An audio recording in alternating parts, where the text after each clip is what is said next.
എൻ്റെ പേര് സനീദ്. ഞാൻ കേരള കണ്ണൂർ എന്ന് പറഞ്ഞ സ്ഥലത്താണ് വരുന്നത്. ശ്രീകണ്ഠാപുരമാണ് എൻ്റെ വീട് വരുന്നത്. ഇവൻ്റെ പേര് അഭിഷേക്. ഇവൻ പാലക്കാട് പട്ടാമ്പിയാണ്.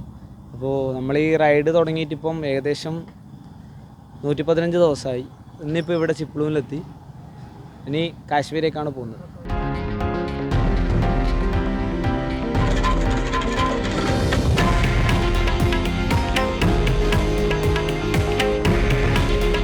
हे आहे देशातील नंबर 1 न्यूज नेटवर्क आणि आपण पाहत आहात TV9 मराठी. काळजी तुमची, हित महाराष्ट्राचं.